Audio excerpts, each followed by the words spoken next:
우리 핵심어법 23강 시작하겠습니다. 이제 담화와 화법 작문 부분 볼 건데요. 우리 왜 그 스텝 1 1권에 중간에 보면 비문학하고 문학 이제 독해 유형에 따른 전략 학습하는 부분이 있는데 얘는 좀 제가 강의 구성을 살짝 바꿨잖아요. 올해. 그래서 요거는 필요할 때 나중에 따로 하겠습니다. 그죠? 지금은 담화, 화법, 작문 정리하고요.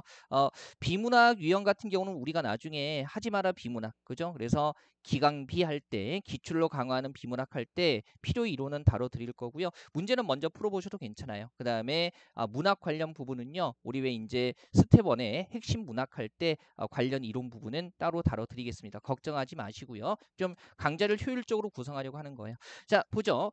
담화와 화법 작문 같은 경우는 사실은 개념적으로 암기해야 되는 그런 부분들은 없습니다. 요즘에는 이제 이 부분이 시험에 나오면 이런 거죠. 대화를 주거나 벌써 기출문제 풀어보신 분들은 아실 거예요. 대화를 주거나 아니면 뭐 발표지문, 토론지문, 토의지문을 준 다음에 거기에 나타나는 내용이나 말하기 방식 같은 거 파악하는 거. 그러니까 개념을 알고 접근하는 것보다는 그냥 내용 자체를 분석하는 문제로 많이 나오고요. 작문 같은 경우도요. 글 한 편 준 다음에 고쳐 쓰는 거. 그죠? 밑줄 치고 나서 바르게 고친 거. 뭐 이런 것들 물어봅니다. 하지만 단순하지만 필요 개념이 몇 개 있기 때문에 필요한 것들 중심으로 볼게요.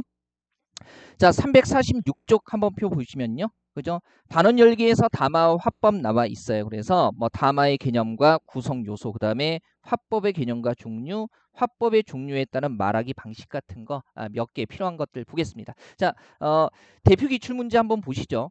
기억 리얼에 대한 설명으로 옳은 것은 보세요. 이거 보면 우리 이, 그, 저라는 표현들이 있잖아요. 그죠? 작년에 나왔던 거기도 한데 이, 그, 저 일상에서 잘 쓰거든요. 그래서 이라고 했을 때 이를테면 바로 앞에서 말한 내용이라든가 아니면은 화자 가까이 있는 대상을 가리키는 표현이잖아요. 그래서 되게 상식적인 범주예요. 자, 이거 가볍게 보죠. 외울 거 없습니다. 발화의 개념, 어떤 생각이 말로 표현된 거, 그죠? 어떤 생각이 문장 단위로 실현된 것을 발화라고 하고요. 그 다음에 같은 발화라고 할지라도요. 듣는 이 장면에 따라서 구체적인 의미가 결정이 됩니다. 이것도 상식적이죠. 보세요. 지금 몇 시입니까? 해서 특별히 어떤 상황이 주어져 있지 않다면 그냥 시간을 묻는 거고요. 그 다음에 회사에 지각했어요. 근데 직장 상사가 지금 몇 시입니까? 그러면 그죠? 시간 물어보는 거 아니죠? 왜 이렇게 늦었느냐라는 일종의 꾸지람을 의미하게 되는 겁니다. 선생님 그러면 이거 시험에 나올 때는 어떻게 접근해야 되나요? 아예 뭐 어려울 거 없고요. 대화 상황에서 조여 가로치고 지각한 부하 직원에게 이런 식으로 주기 때문에 의미 파악하는 거 우리 왜 한국어 화자라면 이런 그 발화의 의미 파악하는 거 어렵지는 않을 겁니다. 그죠? 자, 이를테면 9시까지 출근인데 9시 반에 도착했어요. 근데 과장님이 권기태 씨 지금 몇 시입니까? 그랬는데 9시 32분이요. 이러고 들어가면 때려치우겠다는 얘기죠. 그때 보통 죄송합니다 이러지 뭐 9시 32분인데요. 이러고 지나가지 않습니다. 그래서 부담 가질 필요 없고요. 그다음에 담화의 개념, 말 그대로 발화의 연결체를 담화라고 얘기를 하고요. 그 다음에 이런 발화들이 모여서 담화를 이루고요. 그 다음에 하나 이상의 하나의 발화가 하나의 담화를 이루기도 합니다. 불났을 때 불이야라는 거 그죠? 불이 났고 조심해라, 빨리 피해라, 대피해라 이런 의미까지 담고 있는 거죠. 네, 발화의 기능 한번 보시면요. 발화는 정보를 전달하는 것 외에도 하나의 행위로 기능하고요. 발화를 통해서 여러 행위, 뭐 선언, 명령, 요청 이런 것들 행위가 실제로 이루어지기도 한다는 거죠. 아주 옛날에 특정 문장 주고 나서요. 얘가 선언이냐, 명령이냐, 요청이냐 이런 것들 묻는 문제도 출제된 적이 있기는 한데요. 딱히 외울 필요는 없습니다. 다만 일반의 발화의 기능에서요. 3번은 좀 이해하고 가죠. 3번. 자, 발화의 표면적 형식과 실제 기능이 일치하기도 하고 일치하지 않기도 합니다. 이를테면 기억 보면요. 표면적인 형식과 실제 기능이 일치하는 경우죠. 그래서 이런 거 이제 TV 그만 보고 공부해라 했을 때 형식 명령문이고요. 실제 기능도 명령하는 거예요. 반면에 일치하지 않는 경우도 있는데 이거 보세요.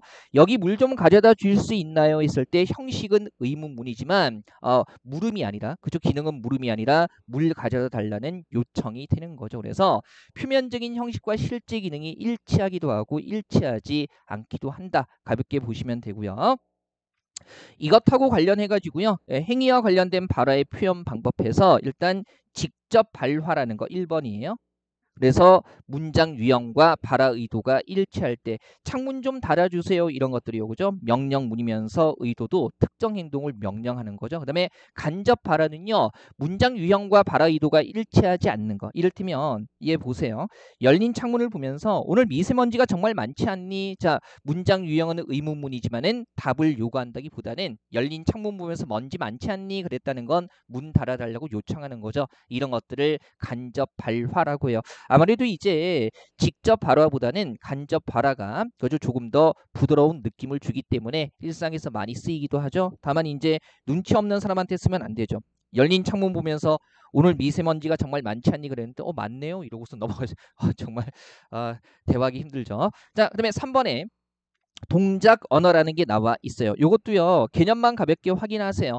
대화 상황 분석할 때 뭐 비언어적 표현을 쓰고 있다, 반언어적인 표현을 쓰고 있다 이런 용어가 선택지에 나오기 때문에 뭔지 인지 정도는 하셔야 됩니다. 자, 반언어적 표현 이게 절반 반자죠. 그래서 다른 말로 언어 부수 표현이라고도 얘기를 하는데요. 말 그대로 언어 표현에 덧붙는 발음이라든가 고저, 그다음에 어조, 속도, 크기 같은 거 얘기하는 거고요. 그다음에 비언어적인 표현은요. 아닐 비자죠. 그래서 언어가 아닌 거. 그래서 다른 말로 언어 외적 표현이라고도 하고요. 그죠? 이를테면은 자세, 손동작, 몸동작, 표정, 눈맞춤, 옷차림 같은 것들 비언어적인 표현이라고 하면 이를테면 대화 상황 지문 나오고 나서 괄호 속에 일동 박수를 치면서 그러면 뭐 비언어적인 표현을 활용해서 어떻게 하고 있다. 박수 치는 행위가 비언어적인 표현이라는 거 그런 것들 연결만 할 수 있으면 됩니다.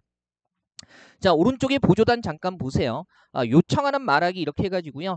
남에게 무언가를 요구하려는 경우에 명령문 형식의 직접 발화보다는 청유 형식이나 의문 형식의 간접 발화를 사용하면 청자에게 좀 부담을 덜 주고요. 그 다음에 공손함을 통해서 화자의 의도를 더 부드럽게 전달할 수 있겠죠. 그래서 일상에서 간접 발화 같은 게 쓰인다는 겁니다. 어렵지는 않죠. 자, 그 다음에 3번에 담화의 요소 쉽게 이야기라고 생각하시면 되고요. 화자, 청자, 그 다음에 담화에 쓰이는 언어와 담화가 이루어지는 맥락 같은 게 있겠죠. 담화의 구조는 가볍게 보세요. 통일성이라는 것은 뭐냐면 하나의 주제와 연결돼야 한다는 겁니다. 그죠? 이야기를 할 때 뭐 글 쓸 때도 마찬가지기는 하죠. 그래서 나는 공부를 잘하고 싶어 어제는 비가 왔어 거짓말을 하는 것은 옳지 않아 거의 뭐 의식의 흐름이죠. 뭔 얘기입니까 이게. 그래서 담화가 성립되려면 하나의 주제로 통일돼 있어야 한다는 겁니다. 딴 얘기하면 안 된다는 얘기죠. 다음 페이지 보세요. 348쪽에 자 담화의 응집성이라는 건 뭐냐면 담화를 구성하는 각각의 문장, 발화들이 접속어나 지시어를 통해서 잘 연결되어야 한다는 겁니다. 연결되어야만 하나로 잘 뭉쳐 있겠죠. 이런 거. 자, 컴퓨터의 사용은 우리의 생활을 편리하게 해준다. 그것은 예전에는 상상할 수 없었던 일들을 가능하게 만들었다. 그러나 모든 것들이 긍정적인 방향으로 변한 것은 아니다 해가지고요. 접속어나 지시 표현 잘 활용해서 앞뒤 발화들이 긴밀하게 연결되고 있죠. 이런 것들 우리가 개념상 응집성이라고 합니다. 한번 보시고요. 예를 들면 이런 거예요. 그죠? 대화 상황 주고 나서 장문에도 응용될 수 있는 건데 여기서 이제 예를 들어서 기억 밑줄 치고요. 그래서 모든 것들이 긍정적인 방향으로 변한 것은 아니다. 하게 되면 여기서 그래서를 쓰는 것은요. 앞뒤 발화의 연결을 매끄럽지 못하게 하고 있기 때문에 선택지에 나오는 거죠. 기억은 내용상 그러나로 바꾸는 것이 적절하다. 그래서 통일성이나 응집성이라는 개념 자체보다는 실제 대화나 글에 적용해서 바르게 쓰였는지 잘못 쓰였다면 어떻게 고쳐야 하는지 이런 것들이 선택지에 나오는 겁니다. 부담 갖지 마세요. 그래서 그다음에 3번 보죠. 담화의 표현과 이해에 작용하는 요소 해가지고요. 일단 지시 표현이 있겠죠. 그죠? 대화 상황이 있는 것들을 가리키는 겁니다. 그래서 이, 그, 저 같은 것들이 있고요. 상식적이죠. 왼쪽 보조단 보세요. 화자 가까이 있는 대상을 가리킬 때는 이, 그죠? 이 계열의 표현. 그 다음에 청자 가까이 있는 대상을 가리킬 때는 그죠? 그 다음에 화자와 청자 둘 다에게서 멀리 떨어져 있는 대상을 가리킬 때는 저 계열의 지시 표현이 주로 사용되죠. 일상적으로 잘 씁니다. 이를테면 화단의 꽃을 보며 바로 옆에 있을 때 이 꽃 예쁘네 이런 식으로 쓰게 되는 거죠. 지시 표현이고요. 그 다음에 대용 표현도 똑같이 이, 그, 저가 쓰이는데 얘는 뭐냐면 장면에 실제로 존재하는 대상을 가리키는 게 아니라 담화에서 언급된 말, 그죠? 언급된 말이나 아니면 뒤에서 언급될 말 자체를 대신 가리키는 겁니다. 그래서 이그저가 똑같이 쓰이는 거예요. 보세요. 지난번 꽃도 예쁘던데 그때 그거는 어디서 샀어 했을 때 이때 그거는요. 지난번 꽃을 가리키기는 하는데 이게 대화 상황에 꽃이 있는 게 아니잖아요. 그래서 앞선 발화의 내용을 가리키는 이 이그 저 계열의 표현들을 대용 표현이라고 얘기를 해요. 대화 상황에서 이런 게 쓰였을 때 뭐 이를 쓰는 게 적절하냐, 그를 쓰는 게 적절하냐, 저를 쓰는 게 적절하냐. 네, 작년에도 나왔던 부분인데요. 그죠? 어렵지는 않았어요. 정답률이 거의 100%에 가까워 가지고요. 그죠? 일상에서 잘 쓰는 거죠. 3번에 높임 표현이라는 거 그죠? 뭐 우리말의 높임 표현 대화에서 잘 발달돼 있죠. 그래서 상하 관계, 친소 관계, 뭐 발신자, 수신자의 의도에 따라서 달라집니다. 높임 표현의 기능도 가볍게 확인하세요. 높임 표현 쓰게 되면 예의를 갖출 수 있고요. 이 효과적인 의사소통의 도구가 된다는 게 상대방에게 이제 존경, 그죠? 상대방을 존중한다는 느낌을 주기 때문에 소통이 상대적으로 잘 된다는 얘기죠. 그다음에 높임 표현 사용하는 상황 공식적인 자리에서 격식 갖출 때 사용하고요. 물론 의도적으로 거리를 둘 때도 사용하죠. 그죠? 제가 이제 그 20살, 22살 무렵까지 많이 당했던 건데 오빠 하던 여자 후배가 그죠? 오빠 밥 먹었어 이런 여자 후배가 기태 선배님 식사하셨어요? 이러면 뭡니까? 너와 내가 썸 탄다는 소문이 있던데 그걸 철저히 부정해 주겠다 이 자식아 이럴 때 이제 높임 표현 쓰게 되는 거죠. 예. 문득 그 20살의 젊은 날이 생각이 나서 자 그다음에 4번의 심리적인 태도요. 자 같은 정보를 담고 있다고 할지라도요 말투에 따라서 그죠 태도가 조금씩 달라지죠. 이를테면 철수야 내가 구반 반장이니 그랬을 때는 단순 의문이지만 철수야 내가 구반 반장이지 그랬을 때는요 이때는 반장일 거라고 단정하고 확인한다는 의미가 있는 겁니다. 그죠? 뭐 이거 종결함이 니 썼을 때는 단순 지문 그죠? 지 썼을 때는 확인 뭐 이렇게 외우라는 거 아니고요. 일상적으로 이렇게 쓰고 있다는 거 확인하시면 돼요. 생략 표현이라는 거 우리 왜 말할 때 효율적이고요. 그죠? 그다음에 경제적인 표현을 위해서 이미 알고 있는 정보 같은 것들은 흔히 생략하기도 하죠. 이것도 대화 상황에서 점검해 볼게요. 자, 철수하고 영이 대화하는데요. 친구라고 했을 때 너 책 어디 뒀어 했을 때 거실 이렇게 대화하죠. 굳이 영이야 너는 책을 어디에 뒀어. 문맥으로 파악할 수 있기 때문에 조사 같은 거 안 붙여도 되고요. 상대방 꼭 부르지 않아도 돼요. 그다음에 영희가 답할 때도 응 철수야 나는 책을 거실에 두었어 라고 답하지 않죠. 이미 뭡니까? 책 뒀어라는 게 반복되고 있기 때문에 상대방이 궁금해하는 어디에 초점 맞춰서 거실 이렇게만 답해도 된다는 겁니다. 그죠? 어렵지는 않고요. 일상적으로 우리가 실제 대화 상황에서 쓰는 것들이기 때문에 이해만 하시면 돼요. 이런 데 쓸데없이 암기하시면서 암기 분량 늘지 마세요. 그다음에 화법에 이해해가지고요 349쪽에 나와 있는데 이런 것들 나오는 거죠. 실제로 나오면 요즘에는 이제 담화나 화법, 장문 관련된 게 꼭 한 개씩은 나오죠, 그죠? 이를테면은 이렇게 대화 상황을 준 다음에 표현 효과 같은 거 물어보는 거예요, 그죠? 뭐 이런 거 늦어서 죄송합니다. 일이 좀 많았습니다. 그랬더니 괜찮아요. 오랜만에 최대리하고 오붓하게 대화도 나누고 시간 가는 줄 몰랐네요. 해가지고요 상대방이 미안하다라고 느낄 수 있는 상황에서 괜찮다고 부담을 줄여주는 거잖아요. 얼마나 쉬워요. 그죠? 그래서 이런 것들 일단 현행 교육 과정에 이 화법과 작문이라는 게 들어가 있기 때문에 공무원 국어 시험에서도 한 문제씩은 나오는 겁니다. 자, 349쪽은 가볍게 확인하세요. 화법의 개념, 음성언어 매개로 소통하는 거고요. 화법의 성격, 뭐 구도언어적 성격, 상호교섭적인 성격, 대인관계적 성격, 사회문화적 성격이 있는데 이게 이제 제가 올해 책을 새로 냈으면 이거 다 빼버렸을 텐데 시험에 나오지 않습니다. 그래, 이런 성격이 있어. 넘어가고요. 자, 제가 성의 없는 게 아니에요. 안 나와서 안 하는 겁니다. 오해하지 마세요.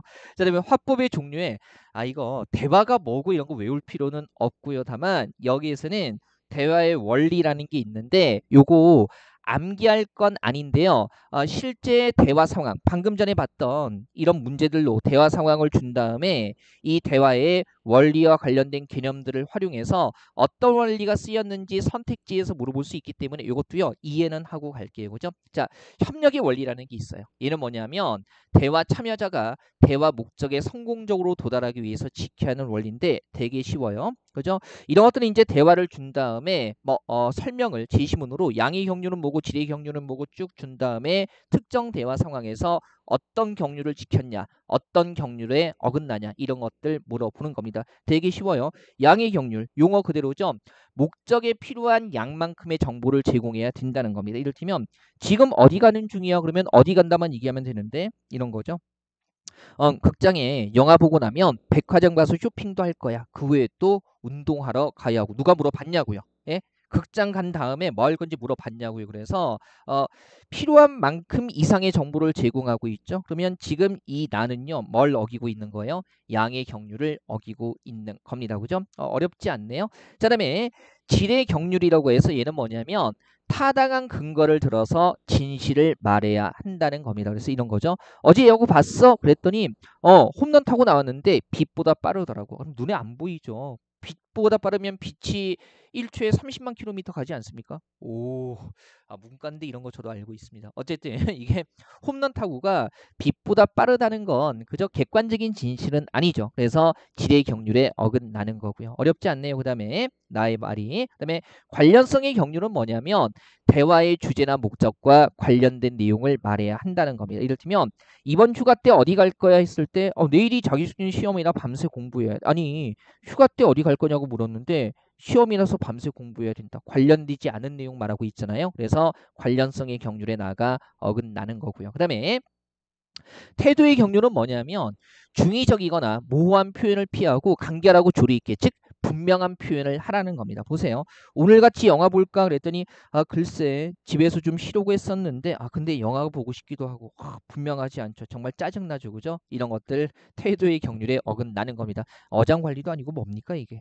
그죠? 자꾸 이 부분 하다 보니까 저희 젊은 날이 생각나서 괜히 쓸데없이 흥분하게 되네요. 그죠? 자, 양의 경륜이 뭐다? 이렇게 외울 필요는 없고요. 제가 말씀드렸잖아요. 설명형으로 나온다고 그래서 제시문의 기본적인 개념들 나오고 그 다음에 대화 상황 줬을 때 어떤 경륜에는 맞고 어떤 경륜에 어긋나는지 파악할 수 있으면 돼요. 그리고 물론 실제로 대화할 때 이런 경륜을 꼭 지켜야 되는 것들은 아니죠. 이를테면 니은 쪽만 봐도요. 이렇게 과장된 표현은 일상적으로 쓰는데 다만 질의 경륜이라는 차원에서는 질의 경륜에 어긋난 표현이 되는 거고 물론 이것도 마찬가지예요. 내일이 자격증 시험이라 밤새 공부해야 해 이렇게 얘기하면 못 알아듣지 않잖아요. 그죠? 이를테면 지금 자격증 시험 때문에 공부하느라 바빠서 휴가 어디 갈 건지 생각할 겨를조차 없다. 물론 대화는 되지만 관련성의 경륜이라는 측면에서 본다면 어긋난다는 거죠. 한번 보시고요. 네, 이번에 공손성의 원리 한번 볼게요. 그죠? 얘는 뭐냐면 원활한 대화를 위해서 상대방에게 공손하지 않은 표현은 최소화하고요. 공손한 표현은 최대화한다는 원리입니다. 그래서 요령의 경륜이라는 건 뭐냐면 상대방에 대한 부담은 최소화하고 혜택의 표현은 최대화한다는 거죠. 볼게요. 대화에서. 자, 지금 시간 좀 낼 수 있니? 그랬을 때 그럼 뭐 도와줄까 했을 때 보세요. 가에 초점 맞춰서 보면 야, 시간 좀 내줘. 이렇게 얘기하면 직접적인 명령문인데 상대방이 부담스럽잖아요. 그죠? 그래서 지금 시간 좀 낼 수 있니? 라고 질문의 형식을 취하게 되면 상대방이 그죠? 상대방 나가 거절할 여지를 주는 셈이잖아요. 그래서 상대적으로 부담이 덜하겠죠. 이런 것들을 요령의 경륜을 지킨 거라고 얘기를 하는 겁니다. 물론 상대방의 부담을 최소화한다라고 했을 때는요. 꼭 이런 방식 말고도요. 아까 우리가 이런 거 상대방이 미안해할 만한 상황에서 괜찮아요라고 얘기를 해주는 것도 그죠? 일종의 요령의 경륜을 지키는 상황이라고 얘기할 수 있겠죠. 그다음에 니은에 관용의 경륜을 나와 있어요. 얘는 뭐냐면 자신에 대한 혜택은 최소화하고 부담의 표현은 최대화한다. 말은 좀 어려운데요. 핵심은 그죠? 자신에 대한 부담을 최대화한다는 겁니다. 그래서 이때 상대방에게 대화할 때 대화에 상대방에게 관용을 베풀라는 거예요. 그죠? 그래서 상대방에게 관용을 베풀려면 나의 잘못이 크다라고 생각해야 되잖아요. 그것을 자신에 대한 부담의 표현을 최대화한다라고 이야기를 하는 겁니다. 보세요. 자, 가하고 나의 대화 나와 있는데요. 여기 있는 짐들 좀 같이 옮겨주겠나 했더니 나가 제가 잘 못 들어서 그러는데 죄송하지만 조금만 더 크게 말씀해 주시겠어요? 라고 해가지고요. 이제 나의 초점 맞춰서 보면 자신이 못 들은 책임을 제가 잘 못 들어서 그러는데 라고 얘기를 하고 있죠. 그래서 요거는요. 그죠? 말 그대로 자신의 부담을 최대화하고요. 상대방의 부담을 최소화하는 겁니다. 그죠? 그래서 이런 것들 우리가 이제 관용의 경륜을 지킨다라고 얘기하는 거죠. 어떤 문제 상황에서 상대방을 탓하는 게 아니라 자신의 탓을 한다면 이것은 관용의 경륜을 따르는 겁니다. 그죠? 한번 보시고요. 요령의 경륜과 좀 상대적인 측면이 있죠. 그래서 적용할 때 그냥 주관식으로 나오는 거 아니니까 그래서 이런 대화 상황을 가지고 요령의 경륜이나 관용의 경륜이라는 설명이 나왔을 때 어떤 측면에서 해석할 수 있는가 그거 파악할 수 있으면 돼요. 찬동의 경륜은 뭐냐면 상대방에 대한 비난은 최소화하고 칭찬의 표현은 최대화한다는 겁니다. 그래서 핵심은 칭찬, 상대방 칭찬 최대화한다는 거예요. 요령의 경륜은 상대방에 대한 부담을 최소화한다. 관용의 경륜은 자신의 부담을 최대화한다. 그 다음에 찬동의 경륜은 상대방에 대한 칭찬을 최대화한다. 여기 핵심이 있는 거예요. 그래서 보세요. 오빠 이 옷 어때? 그랬을 때 야 별론데? 기분 나쁘잖아요. 그죠? 이런 거예요. 역시 야 넌 디자인에 대한 안목이 뛰어나다니까 오늘따라 내가 더 예뻐 보여 이렇게 얘기하는 거 그죠? 칭찬의 표현을 최대화하는 게 찬동의 경륜을 지키는 겁니다. 그죠? 남성분들은 이런 대화 두렵죠. 뭐 이 옷 어때? 이렇게 구체적으로 딱 그죠? 지정해서 물어보면 괜찮은데 나 뭐 달라진 거 없어 그랬을 때 머릿속에 수만 가지 생각이 오가죠. 그죠? 분명히 캐치해내야 상대방을 좋아하고 관심이 있다는 게 티가 나는데 그죠? 립스틱 색 호수가 바뀌었나? 앞머리를 조금 잘랐나? 뭐 이러면서 그죠? 머릿속에 수만 가지 생각이 오가죠. 뭐예요? 적절하지 못한 예예요? 연애해 본 적이 없어서 그죠? 예, 죄송합니다. 상처 드리려고 했던 건 아니에요. 자, 어렵지는 않고요. 그다음에 겸양의 경륜은 찬동의 경륜과 반대라고 생각하시면 돼요. 그래서 자신에 대한 칭찬은 최소화하라는 게 핵심입니다. 비난의 표현을 최대화한다라는 건 상대적으로 따라오는 거. 그렇다고 막 자학하라는 게 아니고 자신에 대한 칭찬을 최소화하라는 데 핵심이 있는 겁니다. 자, 대화 볼게요. 가와 나의 대화에서요. 토요일인데도 이렇게 일찍 나와서 공부하는 거야? 그죠? 넌 정말 열심히 사는 것 같아. 이렇게 얘기하고 있죠. 상대방이 칭찬했더니 이제 나 해석해 볼게요. 아니야. 내가 원체 게을러서 제때 공부를 못 끝내서 나온 거야. 이렇게 그죠? 상대방이 칭찬했을 때 겸손하게 얘기하고 있잖아요. 그래서 이런 것들 겸양의 경륜을 지킨다라고 얘기를 하는 겁니다. 그죠? 뭐 이렇게 얘기하는데 나 열심히 살잖아. 몰랐어? 이러면 되게 재수 없잖아요. 말하기 싫잖아요. 그다음에 미음의 동의의 경륜은 뭐냐면 말 그대로 동의. 그래서 불일치하는 표현은 최소화하고요. 그다음에 일치하는 표현을 최대화하라는 겁니다. 그죠? 한번 보시면 이런 거죠. 어제 본 시험 너무 어려웠어. 점수가 안 나와서 걱정이야 그랬는데 나는 쉬운데 너 공부 안 했어? 그러면 재수 없잖아요. 역시. 그래서 어제 시험은 나도 어렵더라고. 내 기분 충분히 이해해. 그래도 우리 힘내자. 이렇게 얘기하는 거죠. 그래서 일치하는 표현을 최대화하는 거. 그죠? 이런 것들을 우리가 동의의 경륜 사용됐다고 하는 겁니다. 가볍게 보시고요. 그다음에 3번의 대화의 전략. 요즘에 그 꼬맹이들 교과서에 화법 이런 게 나와서 이 대화도 배워야 할 수 있는 시대인가 싶기도 하고. 자, 그냥 가볍게 보세요. 공감적인 듣기는 뭐냐면 상대방의 말을 분석하기나 비판하기 앞서서 상대방의 관점에서 문제를 바라보고 이해하려는 거죠. 그래서 핵심은 들어주기라는 거. 이런 것들이 다 이제 상대방과 아주 원활하게 대화가 이루어지기 위해서 지켜야 되는 것들, 그런 조건들 얘기해 주는 겁니다. 자, 1번에 공감적인 듣기 한번 보면요. 소극적인 듣기. 얘는 뭐냐면 상대방이 계속 말할 수 있도록 해주는 거예요. 그래서 그렇구나. 그죠? 맞장구 쳐주고 그다음에 어떤 일인지 좀 더 자세히 말해줄래? 이렇게 상대방이 말하도록 하는 거고요. 적극적인 듣기는 뭐냐면 상대방의 말을 자기 말로 제2진술하고 요약하면서 상대방이 객관적인 문제, 관점에서 문제에 접근할 수 있도록 해주고 들은 내용을 자신이 이해한 말로 제2진술하는 겁니다. 그래서 이런 거죠. 단순히 그냥 상대방한테 그렇구나 맞장구만 쳐주는 게 아니고요. 결과가 예상치 못한 방향으로 흘러갔네. 먼저 어디서 무엇이 잘못되는지 되짚어보자. 뭐 이런 식으로 해주는 걸 적극적인 듣기라고 합니다. 다만 이제 시험에서요. 소극적인 듣기와 적극적인 듣기를 구별하라고 얘기하지는 않아요. 그래서 뭐 대화 상황에서 뭐 이를테면 그렇구나 이렇게 밑줄 치고 나서 상대방에게 그저 동조함으로써 상대방이 계속 말할 수 있도록 하고 있다. 이런 설명이 맞다라는 거 이해하면 되는 겁니다. 자, 오른쪽에 보조단 잠깐 보세요. 적극적인 듣기의 방법에는 요약하기와 반영하기가 있다. 뭐 가볍게 읽어만 보죠. 화자가 자신의 상태에 직접적으로 말하는 경우에는 요약하기와 같은 재진술이 가능하지만 그렇지 않으면 불가능하다. 한편 반영하기는 상대의 생각을 수용하고 상대의 현재 상태에 감정을 이입해서 의미를 재구성하는 방법이고요. 상대를 이해하고 있다는 청자의 적극적인 표현이기 때문에 원활한 의사소통에 도움이 된다. 뭐 그냥 가볍게 보시면 됩니다.